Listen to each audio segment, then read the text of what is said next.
Assalamu alaikum, sisters and brothers. Welcome to another chapter of Lifestyle with me, Roya. Today we want to talk about relationship before marriage. I am hoping to do more than scratching the surface. Nasrin, camera is yours. Assalamu alaikum everyone, and thank you for joining us again today, and I hope you have your regular cup of coffee with you. So as Sister Roya said, yes, we're going to be discussing the subject of marriage, which it's useful, of course, to know what to look for and to go past cultural things, to go into the heart of Islam, to try to understand exactly what our duty is as far as what to look for when we get married, and also how to get married. These are things that often we tend to follow cultural practices because we may not have all the information anyway. So we go back to our Ahl Bayt alayhim as-salam. And now we're going to go, inshallah, to the kitchen. Yes. Assalamu alaikum. Assalamu alaikum, Fatima. Assalamu alaikum, everybody. Thank you so much for joining us on today's program of Lifestyle. Today, inshallah, we're going to be doing pumpkin pie.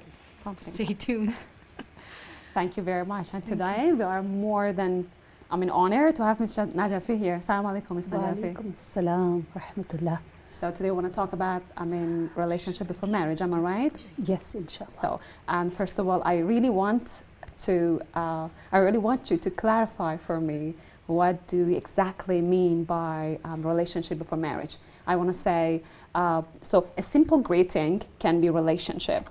So, and a daily phone calls can be relationship. So, what exactly we mean by a relationship before marriage?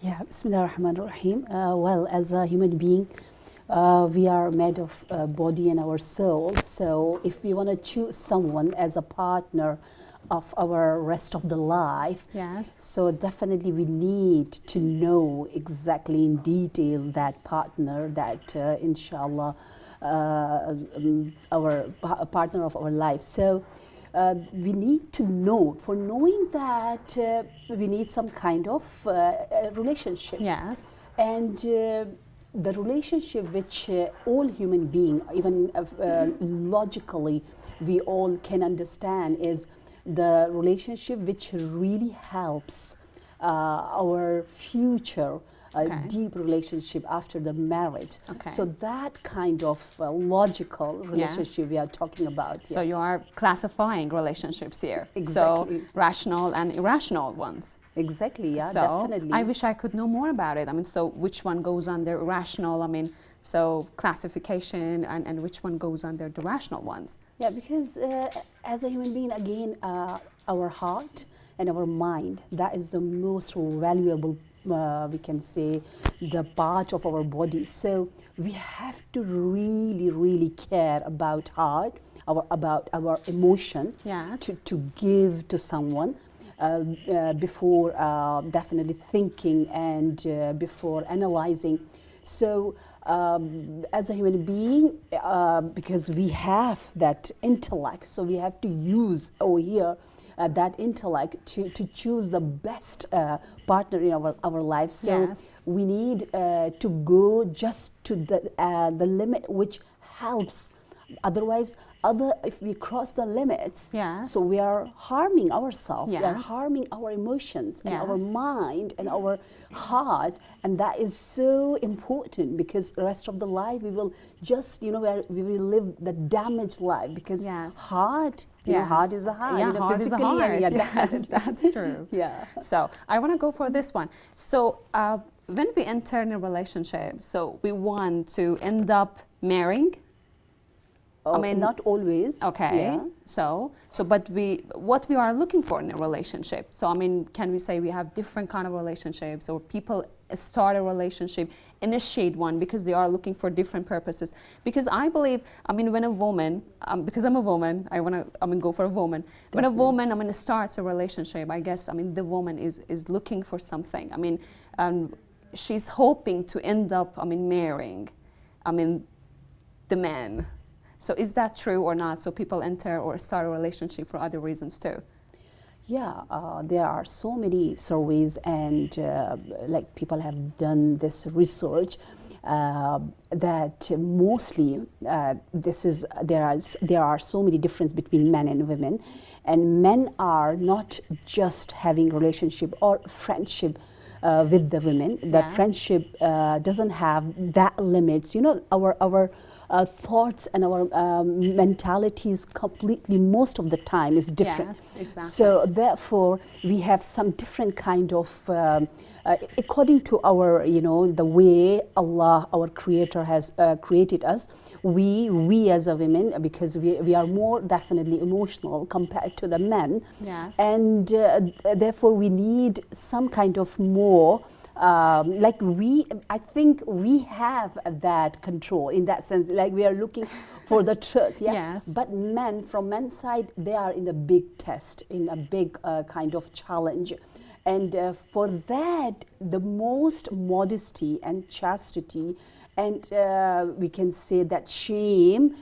Is more beautiful from us, like we say even in ahadith that haya is hasan, haya is a beauty, but for nisa, for women, it's a ahsan, it's Yes. the best deed. So if we are showing some limits, then definitely we are giving that message Yes. towards men that I want someone who really wants to live with me, not Yes. just chit chat. Exactly, not fooling around Yeah, actually. exactly. So that's so much true. So do you like to go to pros and cons? Because I think, I cannot reject having relationship before marriage, and I think you don't tend to do that either. So do you want to go for the list of pros and cons of having relationship before marriage? Is it Yeah. all positive? Is it all negative? Definitely, we want a balanced life. Balance means not extremists, not having completely, no relationship at all with opposite gender, Yes. or having so much, out of the limits. So we as a human being, if we go on the balanced road and very moderate, Yes. so we will enjoy our life, we will not harm ourselves. So for moderation, I would love to give you some amazing examples from the history. That's great. When I was thinking about this topic, you can just think about Lady Khadija and our Prophet, Okay. So this is the example for all mankind, that even Lady Khadija, she had a very beautiful and strong relationship with Prophet Muhammad sallallahu alaihi wasallam. And not only him, you can go to the Prophet Shu'aib at that time with the daughters of Prophet Yes. Shu'aib and Prophet Moses as a young, single, unmarried man. So if you go to those kind of beautiful, amazing examples, you will see that they also have some relationship Yes. with opposite gender before the marriage, Yes. and that is so beautiful. Yes. That is so much practical and logical, and that Yes. brings ease in our life, Yes. comfort in our life. That Yes. is for solution of our future. So that we admire, definitely. That has so many benefits. Yes.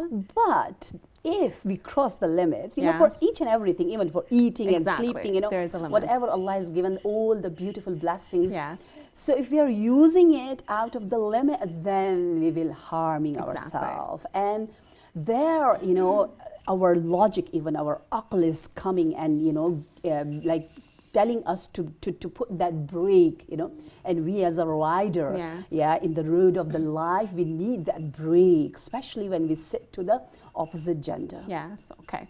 So I like to go to kitchen, Miss Najafi. Yeah. Okay. So Mr. Razia, so are you basically saying that there's a difference between a sort of the arranged marriage situation and a physical relationship? Is that what you're saying here? Before You're- marriage? Yeah, yeah. You're Yeah. giving sort of the the scenario that a woman should and a son should be attracted and choose their spouse, as opposed to having someone presented to them that they don't know and then straight away they go into marriage. Nasrin, can we Is that wait for maybe the what answer you're of that saying? question after the kitchen?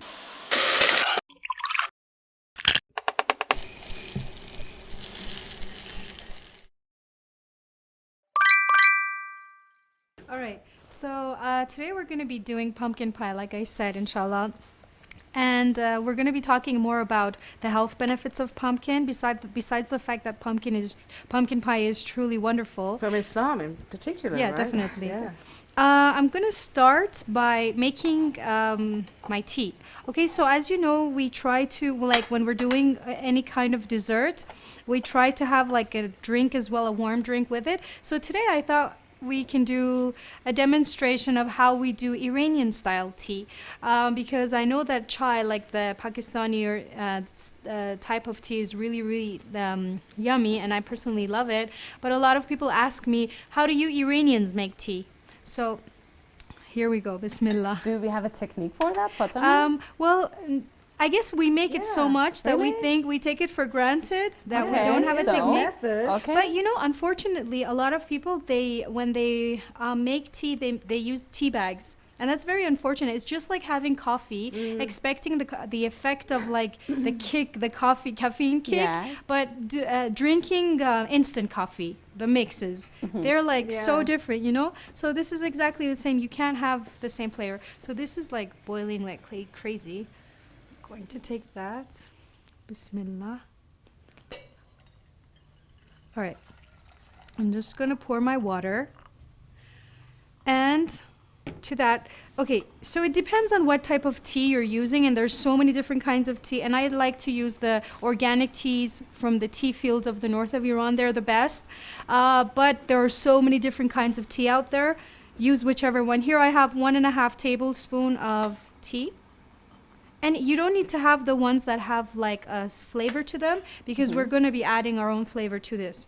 I was crushing my saffron while you were talking. Saffron. Saffron, of course. Iranian tea without saffron. All right. So we don't want to lose any of this saffron goodness. We're just going to pour a little bit of water in here. And that's actually how we use our saffron. Like I said, a lot of people don't even know how to use saffron. And like they know about the health benefits, but they just throw the threads. The best way of using saffron is to crush it to make sure you have like most access. And more And- economical. More economical, definitely, because that's why we're using saffron, for the smell and the taste, right?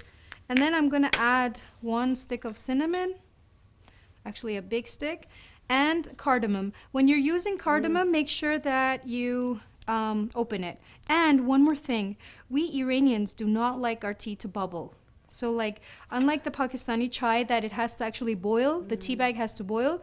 If it's actually a bad sign of tea. It's like, chai jushide, boiled tea? Are you kidding?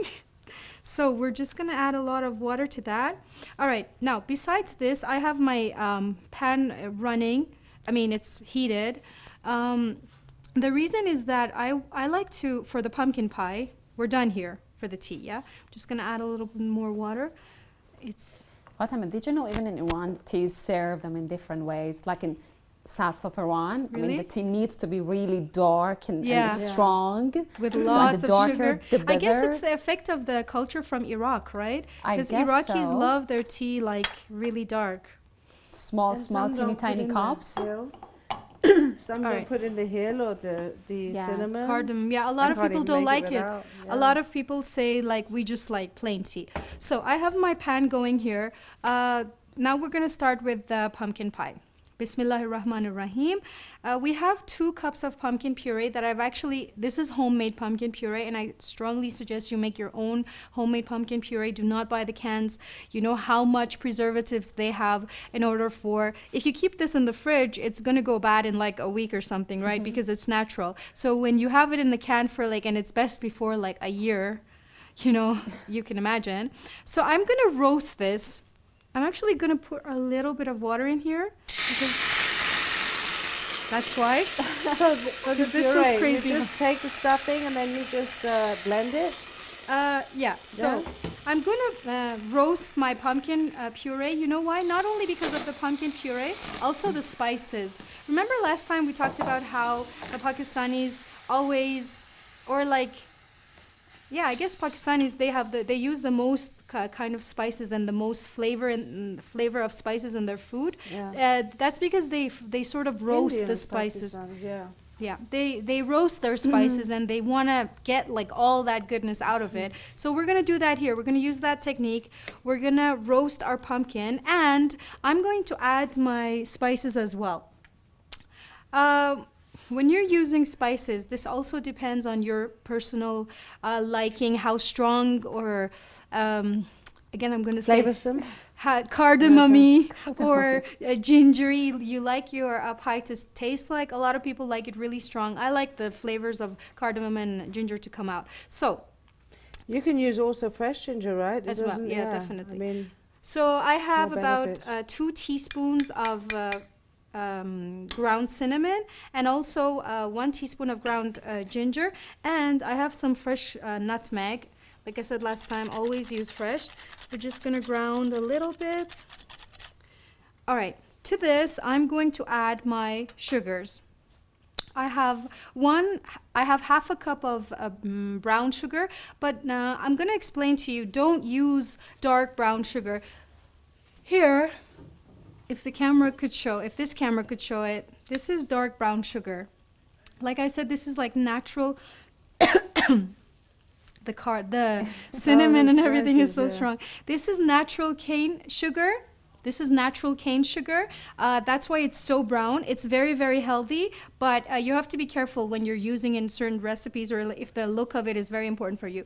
This is also natural sugar. It's called jaggery in the Pakistani culture. I believe Pakistanis call it jaggery, or maybe it's the same word is used in English as well. It's very, very healthy. It's actually, again, cane sugar. But as you can see, look, it's like a kind of like a paste. Yeah, I tasted before the show. It's like it had a caramelly. strange. I mean, yeah, it's it very has a different. very strong Exactly. taste. Yeah, It's very not like strong. demerara or Yeah. anything. Yeah. So I'm going to be adding this. Now, when I finish the show, like at the end of the show, I'm going to bring the pie that I made at home last night with this kind of dark brown sugar, and you'll see that the color is actually really brown. It's different from the traditional pumpkin pie that you're used to seeing. So if you want that not to be so brown, I'm going to be doing it this way, right? And you can smell the ginger and cinnamon here.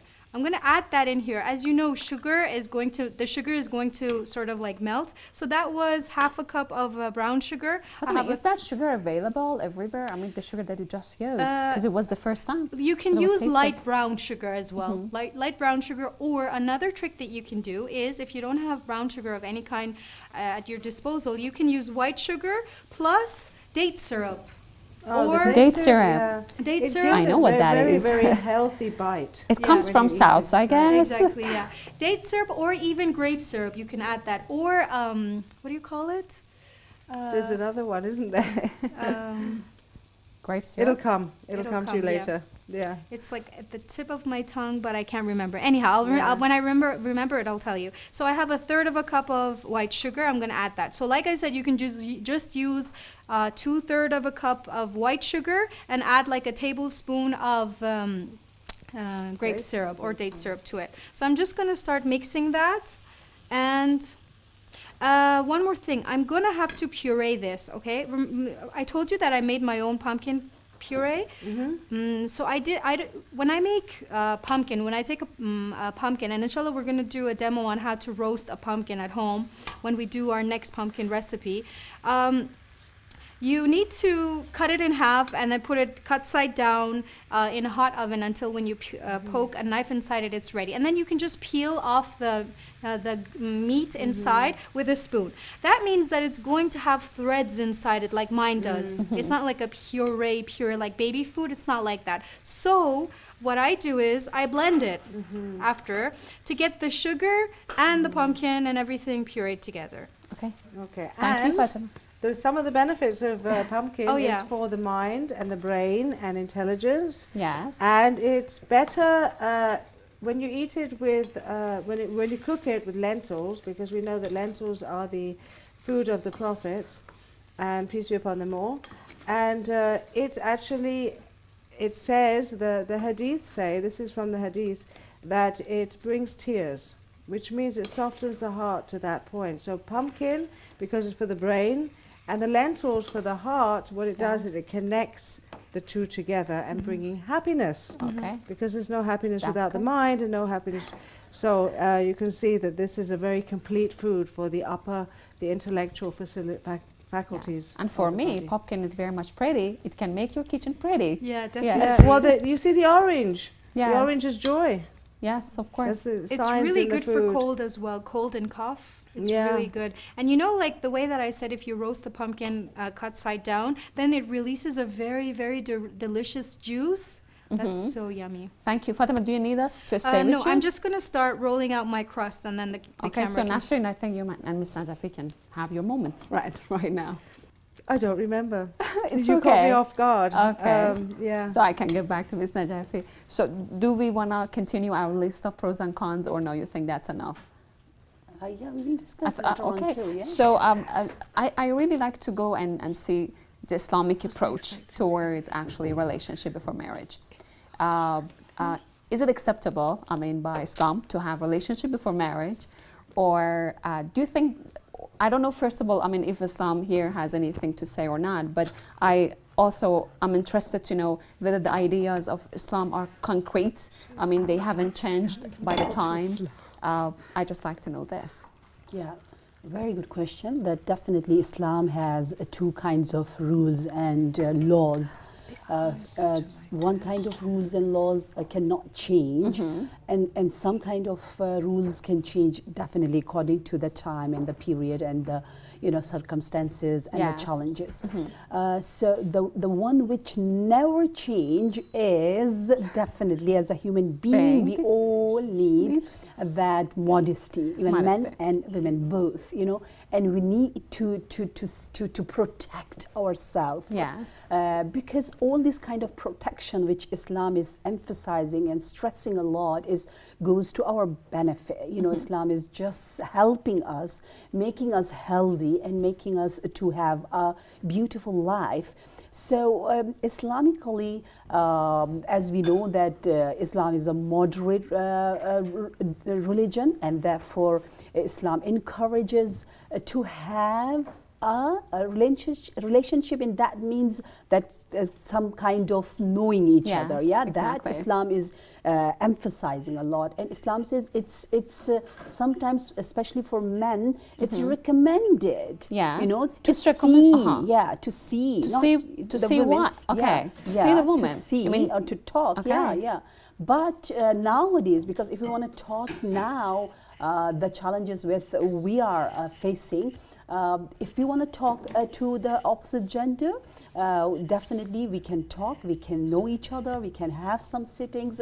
It's not the time when we had in 1960s or 70s or 80s, the girls will bring the tea. Yes. It's a time of cappuccino and coffee, so they can sit and talk, but definitely under the provision of the guardians and parents. And someone should be Yes. there. Yes. Because if we really want to judge ourselves that am I on the right track, having a conversation, Yes. and maybe halal dating or halal meeting. Yes. So I can judge, I can see myself that if the way I'm talking to the opposite gender, if my brother would stand there and if he is observing my conversation, I am comfortable with the same tune, with the same, body language. Yes. That means I am in the right track. Yes. I'm doing the best, job which Islam is stressing. But if I'm changing my behavior after Yes. watching my father, Yes. that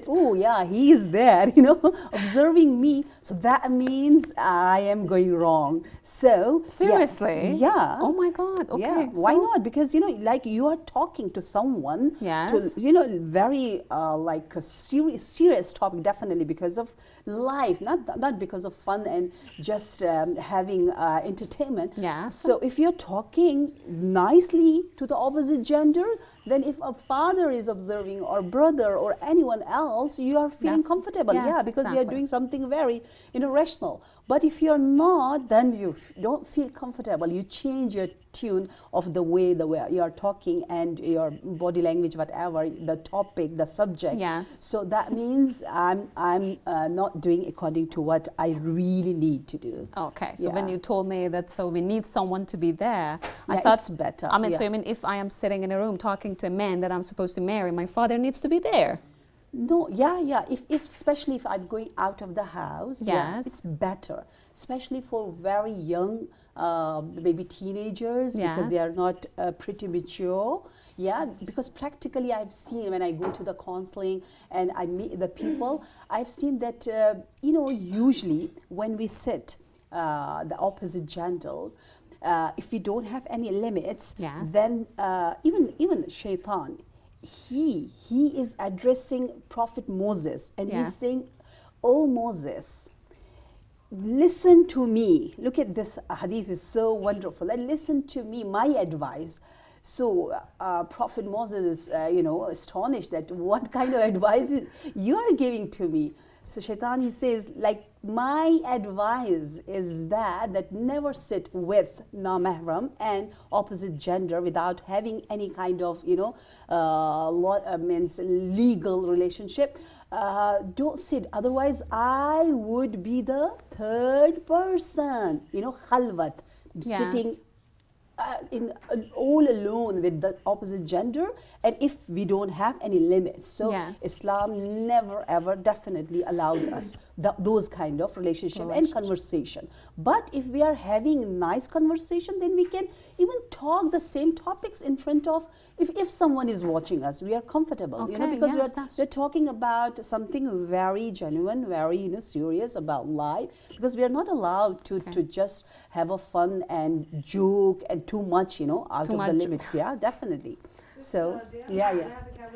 Yes. I think, speaking on the behalf of young people, there might be a question in the youth's mind that, okay, if I'm with my father or someone else, we can be deceived as far as, I only get to see him in front of this person. He's trying to put an act on for him, perhaps. So how do they get to know the real person? And the same thing about the brother. I mean, Exactly. women are really good in tricking people. According to Imam Ali and all the rest of the hadiths. So the thing is, it's both sides, that is it enough exposure to the other person to know that this inside is the same as what they're seeing outside? Yeah, sorry, I didn't get your question Oh. very clearly. It means, is it Like- enough exposure that way to just meet a few times like Yes. this, that How can we judge? you can't... How can you know? yeah, like, I'm the saying that that this enough? might be the question. They Yeah. can't get to know the person properly because they can put, and I'm sure it's been done many times, that putting on a show in front of the person who's supposed to be judging, not the girl. It's easy to fool, the young people, but even the older, like, oh yes, I'm very pious, this very, very pious outlook, and says, this better is very good, It's very fooling.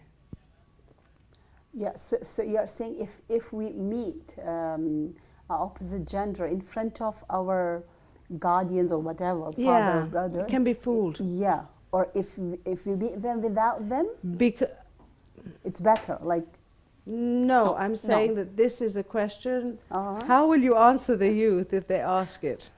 Mm-hmm. Because every even- person will naturally want to behave better in front of like the father or the mother, not a right? natural So she's situation, saying if you're yeah. on your own, the man or the woman will be their natural self. Yes. I don't think so. It's not like that, in that sense that even if you meet 20 times, 100 times, sometimes you don't get that person to know exactly what is going on in his mind. If that person is just making, fake kind of behavior, Let me I add don't something, know, Ms. yeah. Najaf. I don't know if that's enough. I mean, me, my partner, cafe, my father. So talking. is that enough for me to know the man that I'm going to spend the rest of my life with? Is it really, I mean, how it works? It can be easily playing with words. I mean, my dad is there and he's talking to me. He's acting nice. I just want to know, I mean, the amount of actually relationship that you are considering for reaching to a successful marital life, you think that's enough? Just talking? Yeah, because you know, if you are choosing someone, and if you have reached in that level to meet for this great purpose of marriage, that means you know that person already. Like I know someone in my life because maybe we are the co in the college, in uni, you know, and we are class fellows. So I know about him. I have chosen him. Now we are in the last stage. You know, we are talking about before the marriage, not just starting of our knowing each other. So because I know him, maybe because we are the same level, we were co-worker or whatever, or maybe because someone have told me that I know this person since many 10, 20 years. So we trust, definitely this is the world and we have to trust each other. This is a different scenario. This is a different scenario. I mean, imagine that. So, I mean, so why I have chosen this person to meet, to chat with him before to start my actual life with him or with her, yeah? So why I have chosen? Because I know something about him, yeah, before. Like somebody have told me that this person is, yeah. But something that is happening right now in a lot of families is like this. A guy popped the question. You know the guy at all. I mean, you don't know the guy at all. So you know it with first only one or two meetings. That's it. I mean, yes, exactly. That's what I mean. I mean, so going to cafe with the presence of my dad, I don't think that's going to help me. No, we are talking about like that, not dating is not a good word, definitely meeting before the marriage means like I know someone, maybe my class fellow, and I know him or her very well. Yes. And in the beginning of my interest to that opposite sex, Islam says that we have to involve our parents, our family I in the beginning. That. Yeah. Okay. So I'm involving my parents. I'm saying I really like this girl or this boy, and I want to have him for my rest of life. Yes. I'm thinking about him. So maybe my parents definitely they have to say let's start. So. Mr. Razia, what about the situation? This is very practical in an Eastern country. However, in the West, when people are constantly in contact with the opposite sex, then it's a little bit different situation. They go to school with his brother, they know him, they communicate together. There's no father or mother or sister or brother or nanny there, right? So, you know, in a realistic situation, the whole world, and this is, you know, this goes for Pakistan too. Okay, it might be there's some nations where this can work, but mostly, what do you say to these sisters or brothers that are in this situation? It's wrong what they're doing, that they're going to school and then they meet these people there and then they fall in love, let's say. And the parents expect that they're going to meet someone because this is the way it happens. Yeah. This is a fact which we are all facing in the world, definitely. Look, if Islam has some rulings and some laws about some boundaries about having that kind of relationship and conversation with non-mahram, that means I can be present in the society as a student, as a worker, like in a school and college. But again, Islam is so much encouraging us that if you want to live with opposite gender in those kind of environment, then it's better definitely to not talk useless, you know, don't cross the limits. I have a beautiful story again from our Imam Baqir alayhi salam.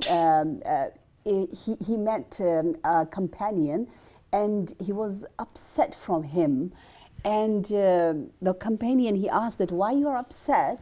The companion, the Imam, he replied that you as a teacher of the book of Allah, he was the muallim of Quran, yeah? So you are teaching a female student, and sometimes you talk to him something which is not according to the our Islamic boundaries, like you are just having some kind of Joke. chit chat and unmodest jokes. So he was so much embarrassed, and he got shocked in that sense that Imam is another city and I'm in another city, and Imam knows about, what am I doing? So we have many stories and incident in the history, if I'm not mistaken, from Imam Jawad alayhi salam, that a guy is asking that, I want to move, I want to shift to a city, and I don't have house, I have to rent a room. So when I went to rent, a girl, the landlady was a girl, and she has given me a space, a room where both of us, we have access to the door, and I can see her, more oftenly, because she's using the same door. So Imam, his advice definitely is full of wisdom. He said, it's better to don't rent that room. So we have so many incidents. Even in that time, people used to move to learn. Like nowadays, how we go, because of some different universities in different cities and countries. So the same situation, I was just thinking that, this is the beauty of Islam, that Islam is not closing the door. Islam never says that don't go for seeking knowledge, don't enter to such a university. Islam is not saying don't go. Islam is saying go, do, achieve, grow. You have to just learn and make your life better. But the healthy way, the peaceful way, and that peaceful way is that you have to have some limits and respectful. It gives so much honor and respect and peace to both sides. Okay. So, I have really hard time to make peace with the limits, that we are talking about. So I don't know, let me tell you something. I think it's not happening in our society. What we are saying, this, modesty, style, or I don't know, sitting around a table and talking, and finally get to this conclusion that, so let's get, married. I think what is happening in society is a little bit different with what we want or what Islam is recommending. And couples usually cite different stories for, the way that they like to know each other. So I think it's not what we have right now in our community and society. People like to step one step or two step ahead. Actually, on this point, and I agree with her.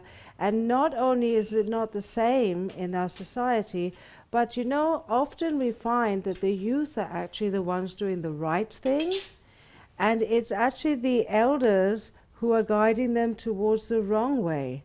We see this movement going on where, for example, when you mentioned the, not in the society, where elders are often looking for the wrong things in their daughter-in-laws or son-in-laws. They're looking very materialistically, while the youth are looking to really, really fulfill Islam. They're so desperate that they don't even know what to do to please the parents, and the parents are completely looking in the wrong direction. Where do they live? What is their neighborhood? What job does he have? Does he have a house? And this is not interesting those youth. They just want to start their life, and they don't care if there's any money even yet. They just try to fulfill. In many, so many cultures. What can these young people do to overcome this? Yes. They don't want to displease the parents. Yes. But they want to please Allah. Now this is a real rock and a hard place. Exactly. And I think that is the reason in many cultures the youngsters, then they want to just leave Islam and the marriage. They want to come towards other kind of marriages, because they say, oh, if I want to marry, there are big list which my family is looking, so many conditions, so many chains, we are just putting them in so much restriction, which Islam disagree and also totally. The young men also are suffering a lot, because they say, marriage is too expensive. We'll never be able to get married, because they're putting these conditions of a lot of the youth, the the female parents are put in this, the coins that they have to have, the mehri, the house has to be ready, they have to provide all this stuff in the house, the woman's family Yes. often. These cultural things, please address the cultural issues in societies, because let the viewers know that these are absolutely not in Islam at all. And this is the financial side of this story. This story has another side. I'm watching movies or I'm reading a lot of books. So what I see, this is the everyday script. A boy and a girl meet, they fall in love, so they start dating, and they start to share a bed. And that's how they know that they need to express their love. That's the financial side, and it's the cultural side. I believe so. I don't want to Not push only my the idea here. financial, So- No, it's also cultural. Yes. This part. It's not the So financial. I want to say, that it sounds that This the community, the society, the culture is writing a script for us. Exactly. And it's compelling that script on us, and we have to follow. So how do you analyze this? So how we can even cope with this problem? Which what community would want us? Just I want you to just wait, because I need to go to kitchen. Okay, They are yeah. yelling in my Okay, ear. okay. Fatima, I think you want the camera, so camera is all yours. Yeah. Okay, so I've actually started spreading the crust. I know that making that pretty design around the pie crust, it's really it's pretty tricky. We're gonna do a demo on that, inshallah, when we do the apple pie, Sister Nasreen. We're gonna do the apple pie, inshallah. With a lot of the walnuts, classics. promise. Inshallah. With a lot of walnuts. But now I chose to do these mini pies because I find them really cute, and also Yeah. because of the time limit that we have, they're gonna cook faster. So And then they reminded me of the custard pies, Yes. which also you brought up because of these cute little forms. all right, so I'm just gonna, while I'm talking to you, I want to share with you. Oh, before that, can I add something to your discussion? Talking about culture and how the culture is always pressuring the youth and everything, that is so true. Unfortunately, even in Islamic countries, like even in Iran or very, very traditional countries, you see that chit-chatting, to be really chit-chatting, is so normal. It's unnecessary, but it's happening so much that if you don't join the crowd, Yes. you're like, "Ugh, you're too strict, Yeah, you're kind too of this, you're too that." Whereas so much of the interest between the opposite sexes starts with these chit-chats. I remember I heard a hadith yesterday. Actually, I went to a lecture, and the gentleman was saying that there is a hadith that's said from the Prophet, if I'm not wrong, sallallahu alaihi wa, that a man who controls his eye is actually relieving his heart. You're making your heart light. Why? Because you go out, you see this, and then you go home and you see the same face you've been seeing for the past 15 years, not in the best situation, and you're like, Welcome to real life. I'm not happy. This is not a Yes, good I'm not life. happy. Whereas it's so unfair, because the kind of conversation that you have, you may join a man or a woman in a conversation in a point of their life where they're facing a lot of challenges in their marriage. And when they see you, they're like, see, she's perfect. See, he's perfect. Whereas it's not true. It's just like a temporary thing, Yeah. So I think that really both men and women, But besides that, hopefully we're not choosing people that are thinking that superficially. but it will happen, Nasreen, when time goes by, yes, Islam Really? does tell us to. I think Nasreen if you doubt want to this think very much. realistically, No, I I think doubt this. realistically, If you wanna think we're realistically- elevated a little bit higher than to think that, what you see is what you get. no, I'm not saying in basically. terms of looks. You're in a Anything. state of your marriage like you've just had a new kid. Yes. You're in a lot of challenges. yeah. You're struggling with your wife or your husband, and you think what kind of life is this? Anyway, Anyway. So, okay. Anyway. back to the pumpkin That was pie. interesting. I was really Fatima. hoping that you go for anyway. But please, Sister Razia, please correct me and tell me if I you believe think? that we as a women, we have more power and so many other aspects in our life. And because I do a lot of relationships, workshops all over the world, And if you study from even non-Muslim perspective, Yes. so you will find that, you know, it is, I think, a bit our mistake that we usually, as a women, we think that the most powerful thing which we have is our physical look. You know, that is our mistake. Yes. And there was a survey again, you know, it has been asked from men that what, husbands, that what do you really want from your wives? The majority, they say that we want from our wife to be happy.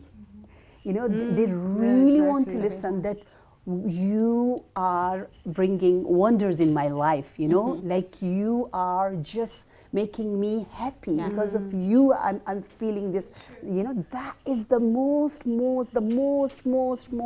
important thing. Yes. Because it gives so much respect and honor and dignity to men. Yeah, and so man is beautiful. looking for that, not So just for, you know, this eyes and the nose and the color I'm and not the quite height. sure, but so.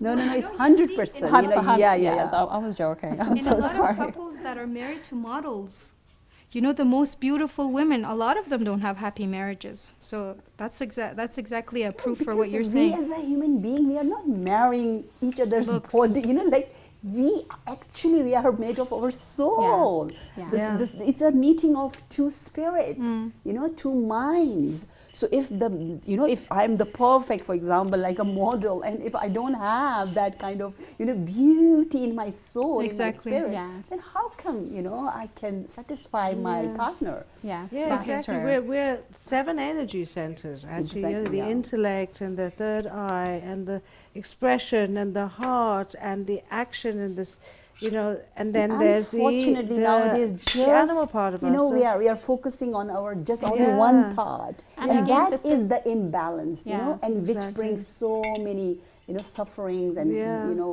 so many worries in our Yes, life. exactly. Unfortunately, Fatima, do you need the Yes, camera because we can um, get back to Yeah, what yeah, we were please. I discussing? want to continue with the pie Okay. recipe.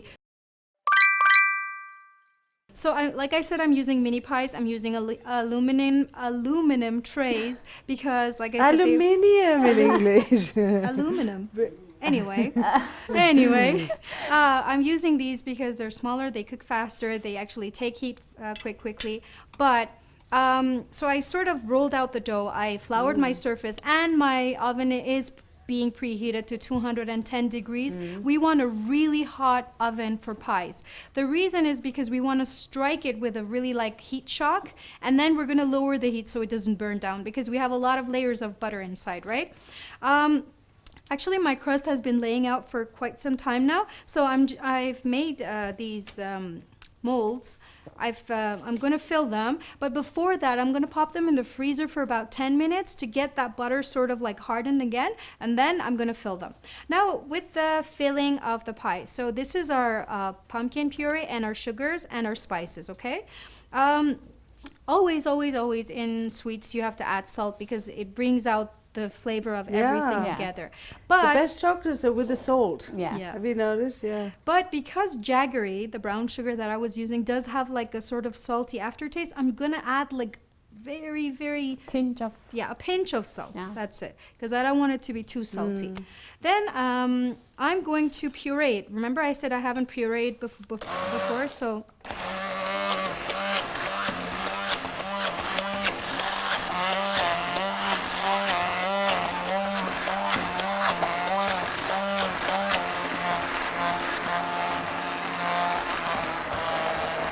Okay, that's enough.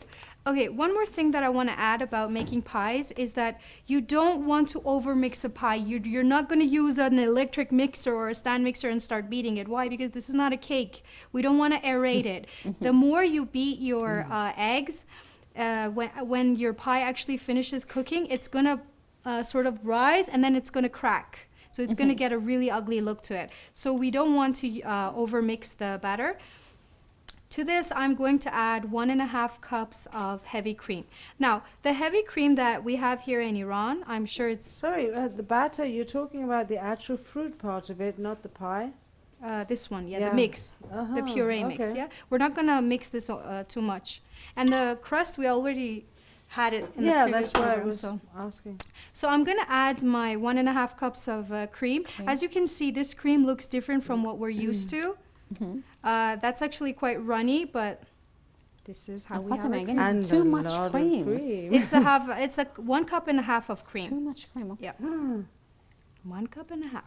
I wish you could go for something like fat-free, I mean Pie. oil-free. Yogurt. Can you put Sugar-free. yogurt in instead? Sour like, for cream? example, yeah, quark, German quark. Or Never Greek tried, to be yogurt. honest. So I can't Okay, really. so that's give your my- next project. Yeah, we have to Try see. it for us. But you know what? It's right that cream has a lot of fat content, but it's actually good. It has It a lot of is. calcium. And It you know, is. I always, one of the really great blessings we have in Iran is that we have dairy shops that do like the natural dairy. They produce dairy in a natural way. And then you get this really rich, good quality cream Yes. from there. So why not? It's Why not? nothing wrong, especially when you want to give it to your kids instead of giving all these cream or milk or whatever that has so much of these chemicals, preservatives. Yes. Just go for natural. And even in a lot of, I know like in a lot of countries in the West, you can get natural milk. It's like not legally sold. It's not illegal to buy it, but it's not common. A lot of people who are they're farmers milkman. and they have cows. They don't even drink their own milk because they're afraid. Like they're afraid that it has bacteria. So I'm using a hand whisk, Hand whisk. whisk. to mix this. Why? Like I said, we are not going to overmix this batter. And there we go. Our batter is ready. I'm just going to pop these in the freezer, fill them, and then they're going to go in the oven, 210 degrees for 15 minutes. And then I'm going to lower it to 190 for about 20 to 25 minutes. Thank you very much. Thank you. Waiting. It's not that I'm waiting for what I asked to know the answer, actually. So, I mean, how we want to deal with the community, with the society. It's too much pressure. I mean, so when the community, you know, I feel kind of left out, so I'm not like the others. And I think so after a while it's completely accepted by a lot of families. So how do you want to lead me? How do you want to guide me? This is yeah, it's true, it's a big challenge, but the solution which Islam is giving is, first of all, whatever we know about Islam, we have to practice it. We are not practicing. If we don't practice Islam, yeah, truly, and just we are Muslim by name, then Okay. people will run away from us, and this generation is just leaving us. We are just all alone, you know, as a Muslim by name. Yes. If I'm a Muslim practically, yeah, with my wonderful, inshallah, behavior, and the way Islam said, make the marriage the most easiest one. I'm just amazed by this Islamic laws that even you don't need any witness. You know? Have you noticed this beautiful like somehow freedom and ease and comfort? Exactly. For Yeah. divorce, Yeah. you need Yes. so many The other more rules we conditions have, out there. exactly. So it shows Islam is just like because Islam is a comprehensive and complete and Dinu sahla wa yeah. samha. This is the most easiest religion to Yes, practice. exactly. And therefore we can see that all over the world people are just coming, embracing the Islam. They love Islam, the Islam, but not Yes. Muslim. Not Muslim. Muslim. That is a problem. So because I'm mixing my beautiful Islam with impure, very strange kind of my own jahiliyyah, ignorance and culture and whatever. So people don't admire it, especially this generation and whatever is trend, they just want to Yes. follow, because they're weak. If I'm if I don't have confidence on my own beautiful way of life of Islam, Yes. then automatically I just, follow. Yes. And just I go with the flow of the time and the trend and whatever. Yes. I'm under pressure, that peer pressure. All the pressure comes on me Exactly. because I'm not like Jabal Rasikh. I'm not strong enough. So I need to be strong. like as I've told you, that the beautiful example of the daughters of Prophet Shu'aib is so amazing, because they are in working place, because they are working. Their Yes. father is weak, old, so, and they don't have any brother, so now they have to work. And the work is so challenging, because again, in work there is a co means there are so many men. Yes. And look at the confidence, number one. The confidence. Confidence of the Yes. daughters of the Prophet Shu'aib. I wish we could talk about confidence later a little bit more. So it's one of my challenge. Okay, so I keep going. Yeah, and number two, the beautiful balance between confidence and shyness and modesty. That we are missing now.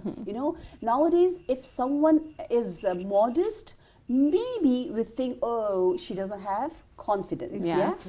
And this is just again because of our ignorance. Otherwise, even Islam says, don't just look too much, gaze too much towards na-mahram.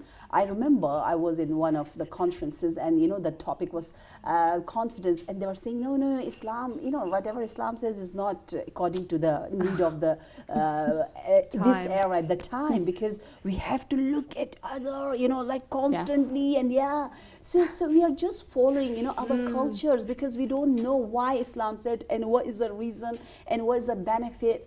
As Sister Fatma was telling, the hadith that I remember when I used to go to the holy shrine of Imam Amir al-Mu'mineen, Imam Ali, there was a beautiful this hadith, the poster. It says that if you are just practicing your modesty, you can reach to the level of angel, like you are just so much, like spiritual, and you are just, we have to go to the, inshallah, to the heaven, and the key of the heaven is our having a qalb salim, that pure and neat and clean heart, and we cannot get that heart if we have this culture and this trend. We are just following blindly the trend, then we never could reach to that level. And of course, something that doesn't belong to us at all in the first place. So I want to give everybody a break. Thank you, Ms. Najavi. Let's go for a break. Stay tuned.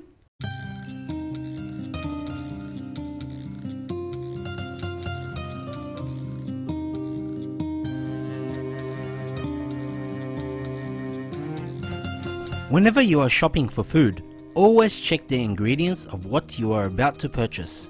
The following ingredients are haram and forbidden to eat or drink, and you should not buy or eat any product that contains them, even if it is a very small amount. Number 1. Pork and anything that has ingredients from pigs in it are forbidden to eat or drink. 2. Alcohol and anything that has alcohol in it, like beer, wine, and even some medicines and mouthwash, may also appear in ingredients as rum, for example in cakes. It is obligatory for a Muslim to leave a gathering where alcohol is being served, and it is forbidden to sit at the same table where there is any kind of alcohol, such as beer and wine. 3. Pepsin, extracted from pigs, usually found in cheese and cheese products. Another common ingredient is gelatin, usually found in marshmallows, candy, and jelly. Lard is another example, usually found in cookies and bakery products such as muffins, donuts, and croissants. Apart from these ingredients, one must make sure that the meat they are eating has been slaughtered Islamically and is from an edible animal. Also, if it is a fish, one must make sure that the fish is permissible to eat.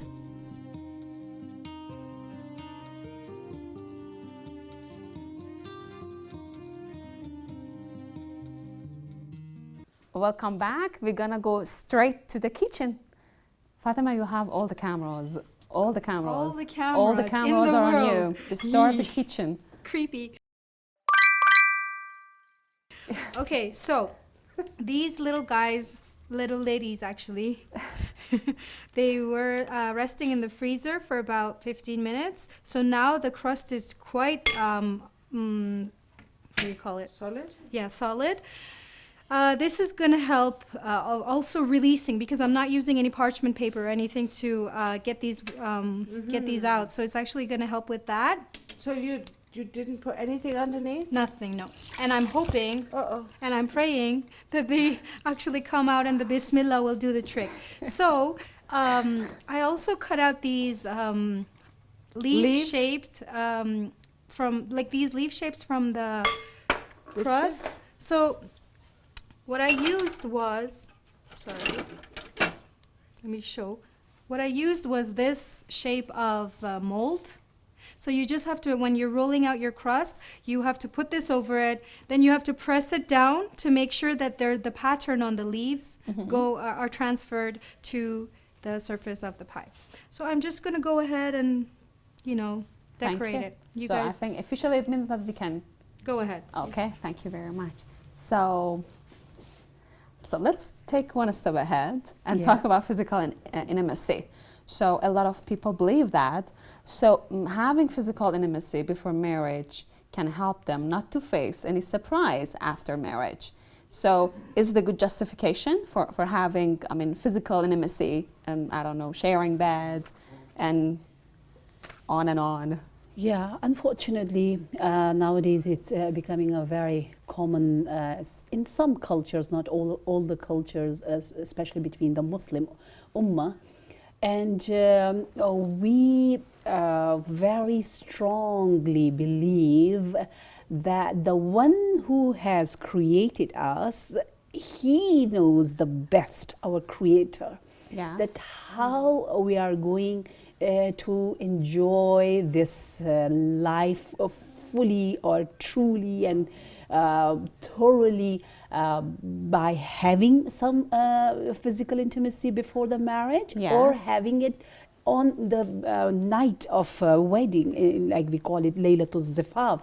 So we truly believe that definitely Islamic point of view, that Islam never ever allows that we should have any kind of physical intimacy with our partner, because that is not our partner yet. So Islam is giving us the permission to have it just after that nikah, after Yes. having that specific the wording which Islam says we Yes. have to recite.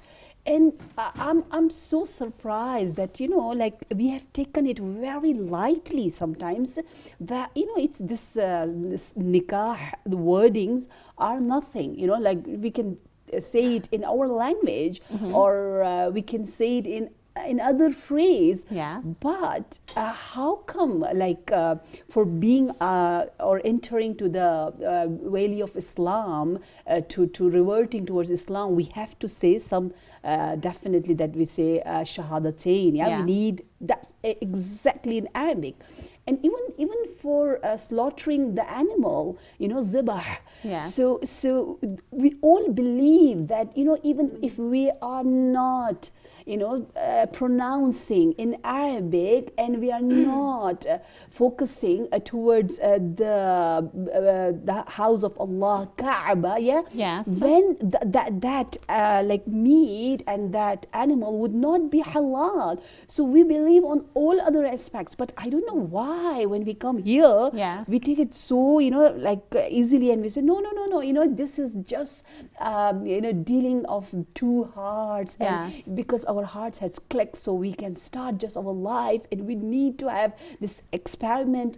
I think this all has come from some very, very extremist in that sense, like very, very animalistic, thoughts, and some we have in our books that some thinkers, Western thinkers, they were just emphasized that we human being, we have come to this world to just enjoy and to have this kind of relationship, to Yes. just start it whenever we want. There shouldn't be any limits. But look at the Islam. Islam again is giving the very, very moderate way. Islam is saying no, we need as a human being, we need Yes. this is is like some kind of shahwa and some kind of desire which Allah has instilled within us, our Creator.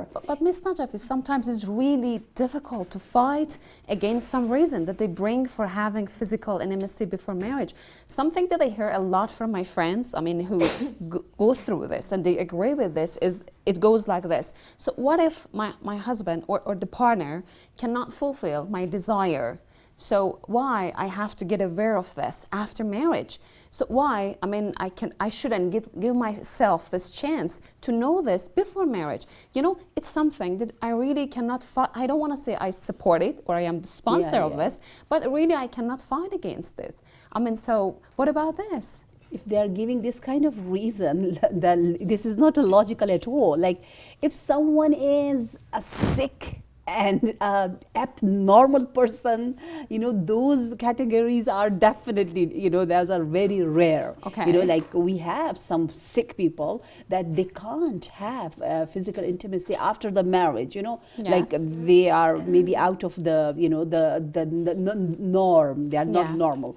But normally 99 or 95% of the human being, if they are healthy and normal people, they are living the normal life, So? then they never ever had it. Like we can just see in our own history, like Yes. the experiences which we had, our fathers, forefathers, the generation, they never had any problem because of just only not having any, physical relationship before the marriage. They face so many problems after the marriage, never, Okay, yes. So that is a very strong answer you can Yes, give. okay, yes, that's true. This whole thing also, if a man or woman is thinking that way, that's enough, I think, of a signal to go up that they're looking for the wrong thing.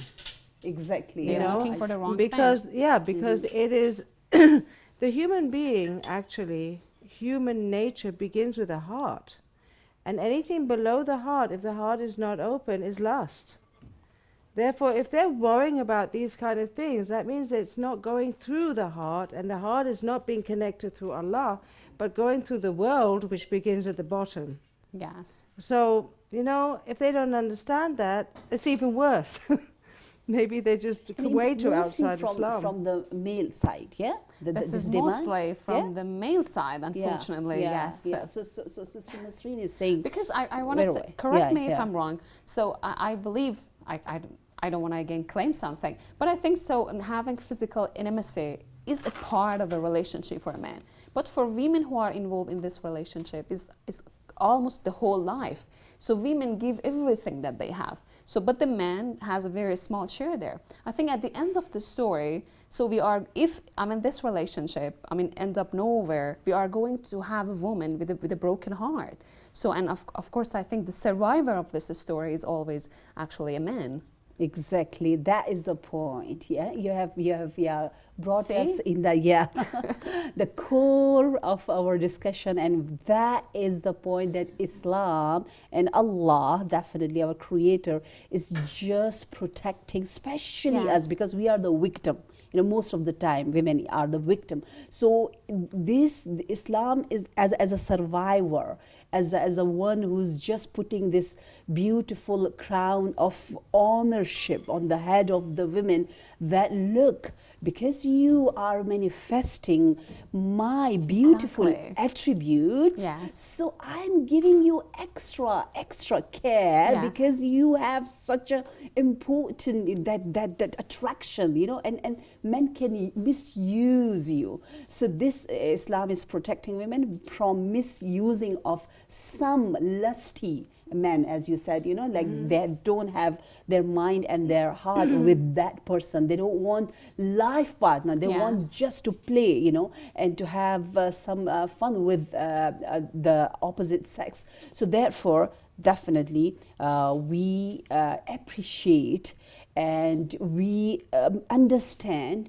and we definitely will love to understand more and more and go more closer to the teachings of Allah, Yes. and appreciate that, whatever Islam says is in my benefit. In the end of the story, I get the benefit here and hereafter both, because Yes. according to one hadith which really shaken me, that if I'm just having a conversation with a non-mahram, because the partner, the opposite sex is not mahram to me, if I talk to him, means not useful stuff, and just I'm joking and talking about something which is not according to our limits and modesty, for each word, Allah will punish that person 1,000 years in the prisons of the hell hereafter.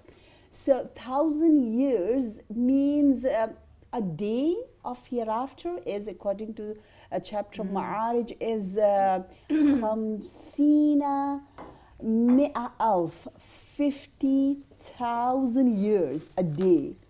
And this hadith says that 1,000. So this kind of punishment means, which is warning us, because this punishment, these warnings are a blessing again. Yes. Because like the way, if we love someone, we say no, don't go to the fire. Don't harm yourself.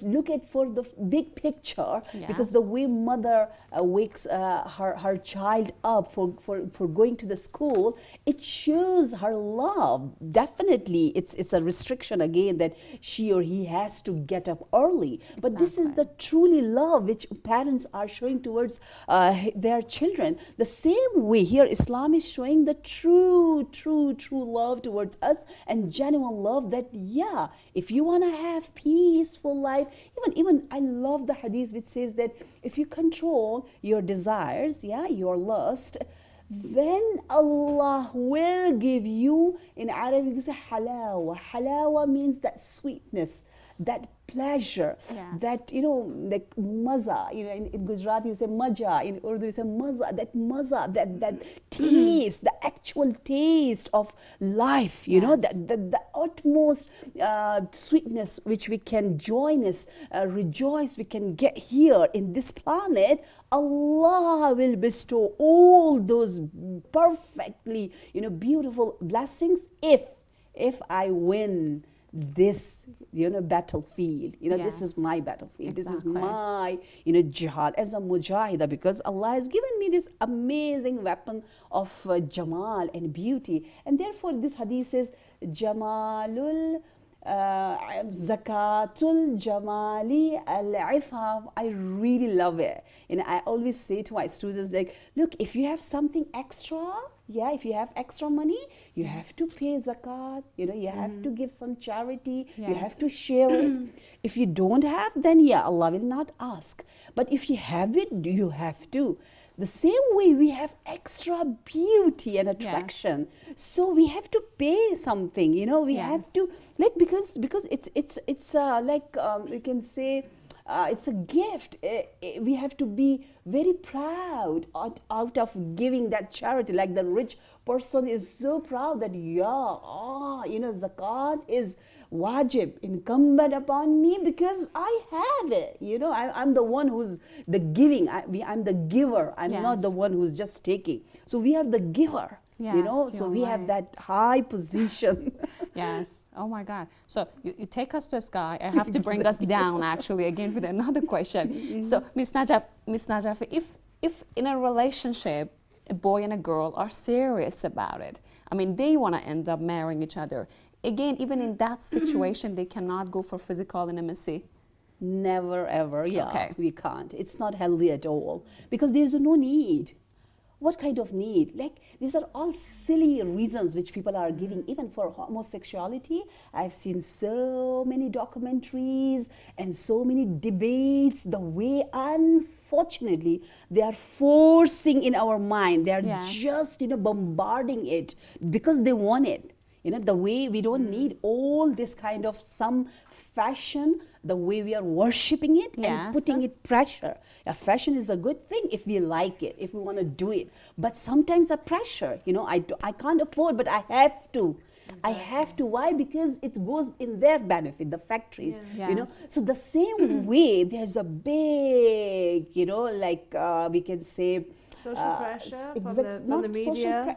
And the benefit goes to them. They want us to have a very open relationship in the form of like homosexuality or in the form of I don't know. Exactly, homosexuality is one of them. Exactly, yeah, Sister yes. it's one Raja, of And them. they're giving again some very silly reasons, like no, no, no.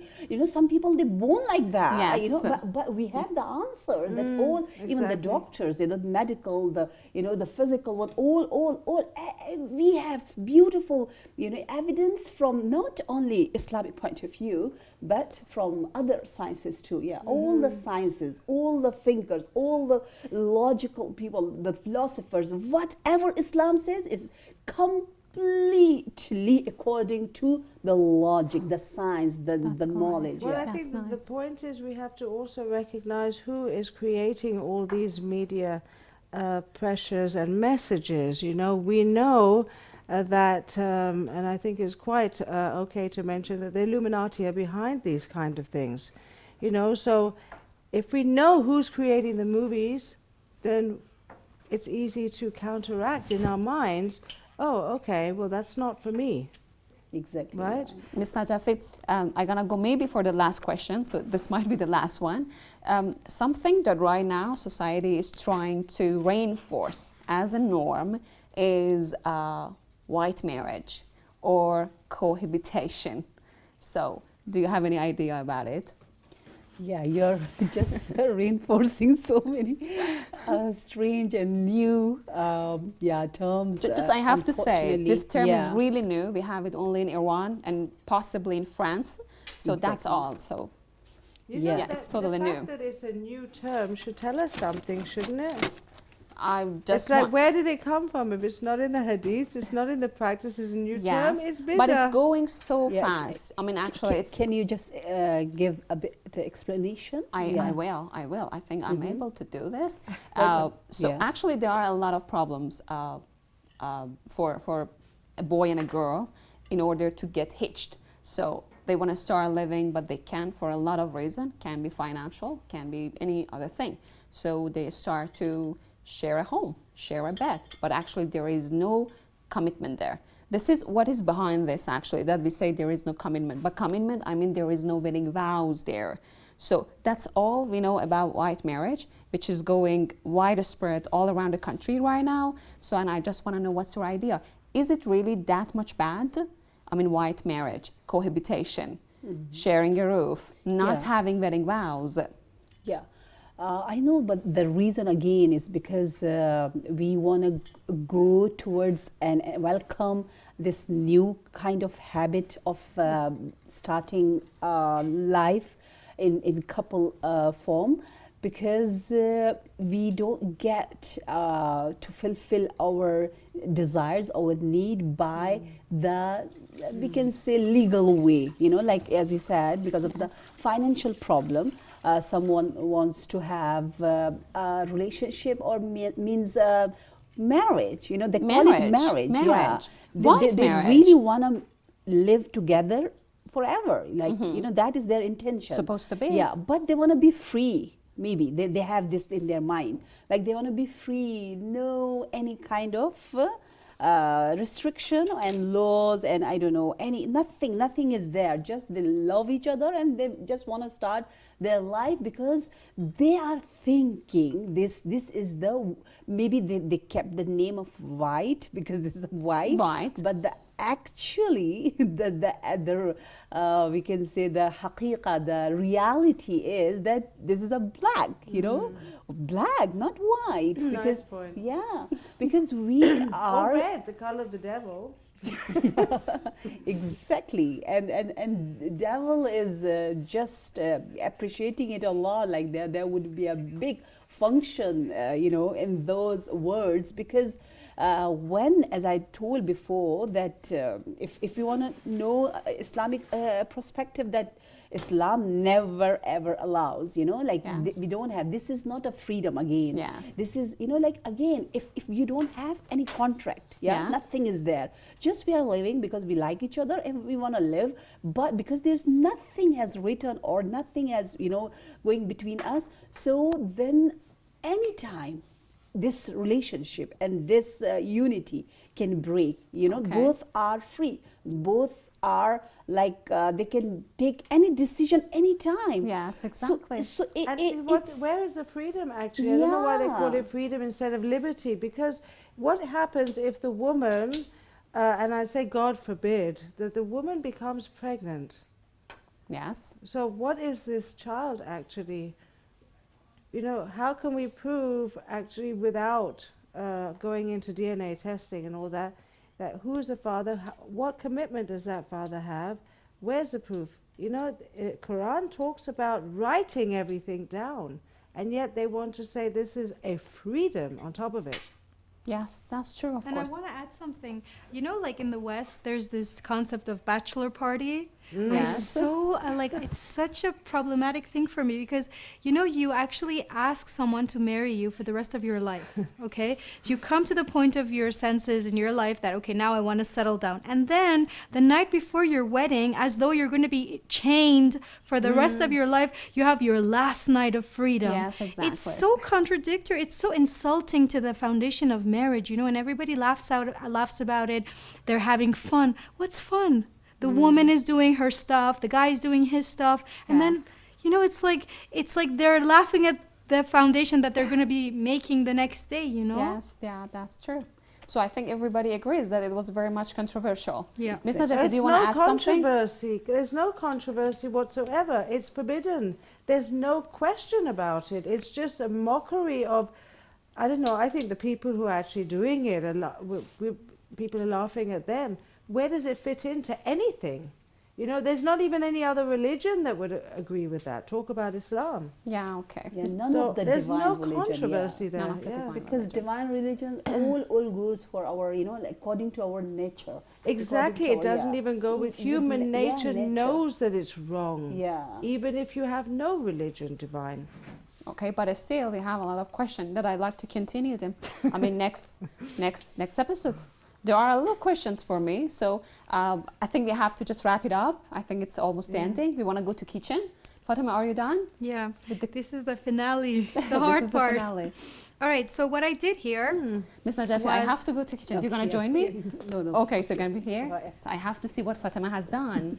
so for the sake of presentation, I put a small fork. You can use a small spoon. And then I'm using one of these.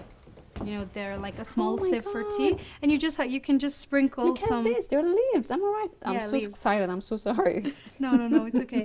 So you Because I'm just professional, actually. sprinkle like this, yeah? And then you have to carefully, with a bismillah, this is the scary part. I love your tricks, Fatima. Bismillahirrahmanirrahim. Okay. And I pick it up, and there we go. There we go. All right? And All then right. I'm gonna take my pie. Yep. So I chose this one because I find this I think now here. you need Bismillah, Fatima. Definitely. Everybody. Say Allahumma bismillah. salli ala Muhammad wa ali Muhammad. So All I right. think it's going to. Inshallah, it's gonna Not to be come out. very So attached. first, like everything else that I did, you have to remember, like the previous ones that I did, the noon paneer ones. You have to sort of, it's Oh, it's actually okay. I coming. think yeah. it's okay. I could hear that. Inshallah.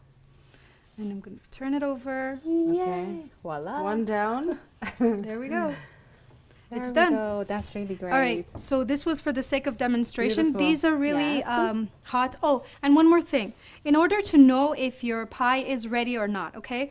Eat it. Oh yeah, something that I've kept on reminding myself last night to tell you. Okay, there are so many recipes with like, okay, first of all use this temperature and then make it lower to this temperature. And for me, for the life of me, I always had problems because I think every oven is different. So you just have to bake so much to get the hang of your oven. Okay, so I realized that, like, for example, for pies, in my case, or I think it's actually a general rule of thumb, I'd like to Yeah. suggest that to everybody, you have to put your pie in the bottom third rack, not in the middle rack like cakes, because the dough, the pie crust has to actually cook thoroughly, and that's the best way, right? And then that heat shock that I said, it's going to start melting the butter, and it's going to be really flaky and wonderful. Okay. So this was the pie that I made last night. And is that cream on Yes, top? that's whipped Oh, cream, okay. but it's actually soft peaks. Good for my blood. Yeah, and this is the mini pies. Oh, and about when you know your pie is set, you can try it, but before that, you have to sort of shake it. You can use the knife test or the toothpick test, and it shouldn't stick in the middle. But remember that the pie will continue cooking through. Just like cookies, just like a lot of cakes, you know, you end up over baking them because you're so scared that they're going to be raw or they're not going to be thoroughly cooked. In the case of almost all sweets, you have to believe in the fact that they will continue cooking because the tray they come out of, it's very hot, and the dishes that they're inside, they're very hot, so they're going to continue cooking. Like this one, you just have to shake it, and then the middle has to be a little jiggly, just like in cheesecake, which we are going to do one up. Okay. All right, so there's that. And I just want to do a demonstration of cutting one piece of the big pie Yes. and pouring some Iranian tea. Iranian tea, yes. And okay. then the best part. Oh, and I actually help wanted to you. put whipped cream I here. think we should call it Middle Eastern tea Really? because otherwise there are some Arabs that will be upset because But do it's they use actually cardamom? not Iranian Do they tea. use cardamom and cinnamon in Yes, they they do. do. They do? Okay. So let's So- set the record straight. So- It doesn't belong to Iran. Yes. Bismillahirrahmanirrahim. And Morocco. And this is thick, Morocco Fatima. drink it Am I too. right? What? Yeah, this is thick. I mean, it has to be like this. Am I right? Thick? Yeah, I Yeah, think yeah, this is. I actually wanted to do a demo on. I'm wiping my knife with a clean tissue just so we have nicer presentation. Yes, I'm gonna do a demonstration of how to cut the. If how you to put make it in water, by the way, Yeah, it'll come that's also- cleaner. You won't get that cream on there. But since I'm going down, Oh, Fatih, you totally know what you are doing. Also, So that's really great. try the hot water thing. we don't have hot water now, so You think I cannot help? Then No. you can't try it. It's a This is one-person just job. me and yeah, my it's misery. one-person job. it's I just me try and to my stay out of misery. it. No, inshallah, it'll come out. Yes. Bismillah. It's jiggly. And the good thing about these glass trays is that you can see the bottom, that it's been cooked thoroughly. Here It you takes go. a lot of courage to do this Here in you front of the go. camera. Yes, Trust me. really. Trust me. Really, I have I to. know. Yes. Voila. That's how it's done. There we go. There we go. We're gonna That's sprinkle yeah. some cinnamon over it again. Cinnamon's always good. Why are the differences of color? That Oh. you know, pumpkin pie is Good orange point. in Canada. Good point. You know why? It's because of the sugar we used. Remember I said if you use this sugar, Yes, the dark brown sugar, sugar. this is the sugar that I used in here. And thank So you for this bringing one up turns that point. orange. This is actually, it turns out really dark. This was a lighter sugar, so it turned out like this. Also, it depends on the kind of pumpkin that you're using as well. I'm using butternut squash, so the skin is the meat inside is a little brighter. If you're using these Yes. these This. pumpkins, Halloween pumpkins, they're actually gonna be more orange. The creation of a satanic cult, by the Oh. way, which Islam does not allow this kind of But it's tradition. so pretty. So we're gonna But, pour our um, tea, and remember, we don't drink our tea. Okay, now Okay. this one's stuck. Bismillahirrahmanirrahim. It's definitely Arab tea. Yeah, it needs some Yeah. water. Yes. We're gonna add some boiling water to it. Okay. All right, and I guess we're done here. So thank you very much. Thank you. Fatima. That was really great. Thank you. So we're gonna say bye-bye. So let me finish this actually episode. Thank you very much for watching us. Be in touch with us. Let us know what is happening in your mind about the ideas, comments about food, about the topics. Stay in touch with the actually addresses that you can see on the screen. Wassalamu alaikum. O God, bless Muhammad and his household, and release me from a debt which makes me lose faith, confuses my mind, disrupts my thinking, and prolongs my occupation with attending to it. I seek refuge in Thee, my Lord, from worry and thought about death, from the distraction and sleeplessness of death. So bless Muhammad and his household and give me refuge from it.